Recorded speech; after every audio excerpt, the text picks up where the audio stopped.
Jua pia ukiliona jambo unajaribu kufanya upembuzi yakinifu huku kushoto kulia na kuangalia namna ambavyo mazingira ya kitu kilivyokaa. Nikarudi, mimi napenda sana unajua masuala ya kanuni na sheria kwa sababu naamini kwamba ndo zinatuguide.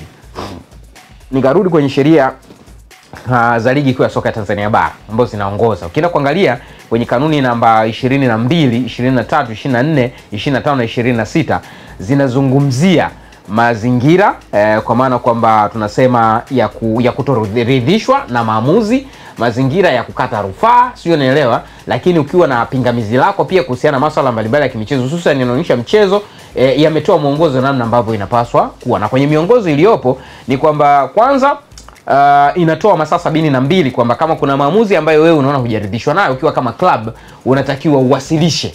Sio unaelewa? Unatakiwa uwasilishe. Alafu utakapowasilisha anakuambia kuna kuwa na takriban siku zisizozidi 14 lile shauri ambalo unaweza kuwa umewasilisha ndio limetolewa maamuzi, si ndio? Kwa maana kwamba kama hujaridhishwa na jambo fulani umewasilisha ndani ya siku 14 inabidi watu wamechakata, wameangalia, wametolea maamuzi. Lakini pia kuna sehemu ya rufaa ambapo pia kuna mwongozo kwamba kama kuna maamuzi ambayo yametolewa wewe hauridhiki nayo, kuna utaratibu pia wa kukata rufaa ambapo pia kuna limit yake ya muda uliopo. Sasa ukiangalia mazingira hayo, ukaja kuangalia kwenye sakata la Yanga kwa sababu Yanga wenyewe walipopewa taarifa ya klabu ya bodi ya ligi kuahirisha mchezo wao, si ndio?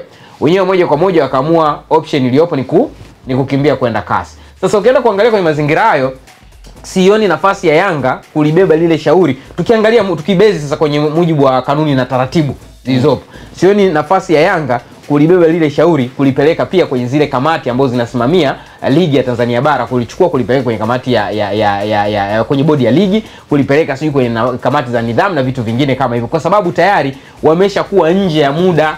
Sio unanielewa?